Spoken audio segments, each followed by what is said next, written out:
കഞ്ചാവൊക്കെ legalise ചെയ്യേണ്ടതാണ്. എന്ത് കുഴപ്പമാണ്? വെറുതെ നമ്മൾ നോക്കി അതിന്റെ മുകളിലൊക്കെ ഉണ്ടാക്കിയിട്ടുള്ള ഭീകരമായ ചർച്ചകളും എല്ലാം ഇന്ന് അമേരിക്ക പോലുള്ള രാജ്യങ്ങളിൽ അവന്മാരാണ് ഇത് ആരംഭിച്ചത്.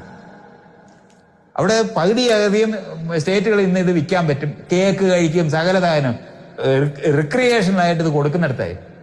ഗുരു നിത്യചൈതന്യതയുടെ കൂടെ സന്യാസിയായി ജീവിച്ചപ്പോ പറയാത്തത് ലിബറലായപ്പോ പറഞ്ഞു.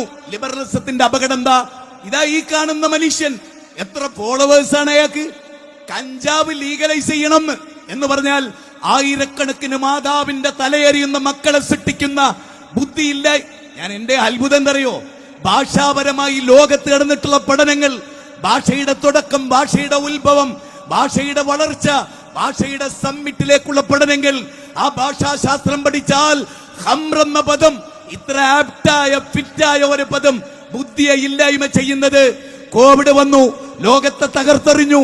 പക്ഷെ കോവിഡ് ഉള്ള ഒരു രോഗി അമ്മയെയും പെങ്ങളെയും തിരിച്ചറിയാത്തവനാകുന്നില്ല എന്ന വസ്തുത നിങ്ങൾ മനസ്സിലാക്കണം.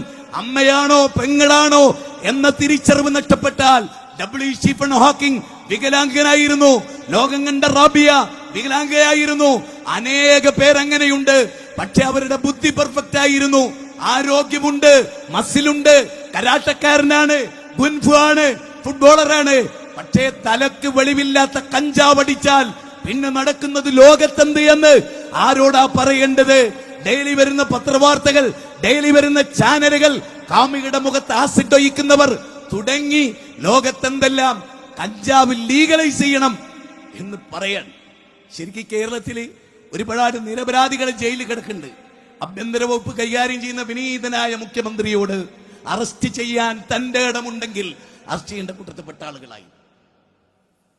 ഞാൻ ഈ കേൾപ്പിച്ച ക്ലിപ്പിന്റെ ഉടമ ഈ കേരളത്തിൽ ഉണ്ടാക്കുന്ന ഷെറ്, വിനാശകരമായ വിപത്ത്, 3.5 കോടി മനുഷ്യന്മാരുടെ മുഖത്ത് നോക്കി കൊഞ്ഞനം കുത്തുന്ന മനുഷ്യന്മാർ.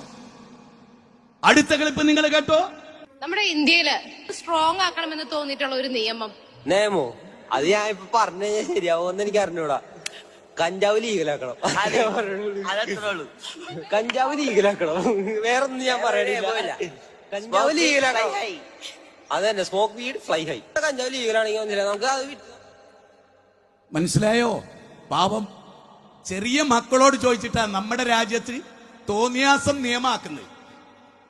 കോടതികൾ വരെ ചെറിയ പിള്ളേര്, നമ്മുടെ ഈ സ്റ്റേജില് കുറച്ച് ചോക്ലേറ്റ് വെച്ചു, ലോകം കണ്ട ഏറ്റവും വലിയ ഫ്രൂട്ടും വെച്ചു എന്ന് വിചാരിച്ചോ. ചെറിയ കുട്ടികളെ സ്റ്റേജിലേക്ക് കൊണ്ടുവന്നാൽ ഒരൊറ്റ കുട്ടി ഫ്രൂട്ട് തൊടൂല, എല്ലാം ചോക്ലേറ്റിന്റെ പിന്നാലെ പോവും. അതെന്താ? അവന്റെ ബുദ്ധി വികസിച്ചിട്ടില്ല. ചോക്ലേറ്റിലെ മധുരവും ചോക്ലേറ്റിന്റെ തൊണ്ടയിറങ്ങുമുള്ള സുഖവും മാത്രം അവൻ ആസ്വദിച്ചത്. ഇതിന്റെ ക്വാളിറ്റിയെ കുറിച്ചോ ക്വാണ്ടിറ്റിയെ കുറിച്ചോ അതിലടങ്ങിയിരിക്കുന്ന വൈറ്റമിൻസിനെ കുറിച്ചോ ആരോഗ്യത്തെ കുറിച്ചോ അവന് ചിന്തല്ല. അങ്ങനെ അങ്ങാടി പിള്ളേരെ, ചെറിയ പിള്ളേരോട് ചോദിക്കുക, എന്നിട്ട് കുട്ടികൾ പറയാ. അതിനനുസരിച്ച് അതാണ് കേരളം എന്ന് വിലയിരുത്തുന്നവരോട്, വീക്കിലി നടത്തുന്നവരോട്, ലോകത്ത് പുരോഗതി ഉണ്ടാകണമെന്ന് പറയുന്നവരോട് പുരോഗതി ഉണ്ടാവുകയില്ല. ബുദ്ധിയുള്ള മനുഷ്യന്മാരുണ്ടാക്കുന്നതാ പുരോഗതി. ബുദ്ധിയില്ലാത്തൊരു തലമുറ എന്ത് പുരോഗതി ഉണ്ടാവുക? നിങ്ങൾ വിചാരിക്കുന്നുണ്ടോ? കേരളത്തിൽ അറിയപ്പെട്ട മഹാരാജാസ് ക്യാമ്പസ്, തിരുവനന്തപുരത്തിന്റെ university, Kannur university, Calicut university, ഇവിടുന്നൊക്കെ ഒരു നെഹ്റു ഉണ്ടാകുമെന്ന്, ഒരു ആസാദ് ഉണ്ടാകുമെന്ന്, ഒരു ഗലീലിയോ ഉണ്ടാകുമെന്ന്, ഒരു സർ ഐസക് ന്യൂട്ടൻ ഉണ്ടാകുമെന്ന്, ഒരു വിദ്യാഭ്യാസ വിചക്ഷൺ ഉണ്ടാകുമെന്ന്, ഒരു ഡോക്ടർ ആസാദ് ഉണ്ടാകുമെന്ന് നിങ്ങൾ ആരെങ്കിലും കരുതുന്നുണ്ടോ? ഒരു BR അംബേദ്കർ ഉണ്ടാവും നിങ്ങൾ വിചാരിക്കുന്നുണ്ടോ? നിങ്ങൾ വിചാരിക്കുന്നു എത്ര അപകടകരമായ. നിങ്ങൾ ചോദിക്കുവോ എന്തുകൊണ്ട് ഫാമിലി കോൺഫറൻസ്? നിങ്ങൾ ചോദിക്കുവോ? ബുദ്ധിയുള്ളവർ ചോദിക്കുവോ? അങ്ങനെ ചോദിച്ചത് കൊണ്ടാണ് ഇങ്ങനെ ഒരു ടൈറ്റിൽ ഈ പ്രസ്ഥാനത്തിന്റെ സ്റ്റേറ്റ് കമ്മിറ്റിക്ക് തിരഞ്ഞെടുക്കേണ്ടി വന്നത്.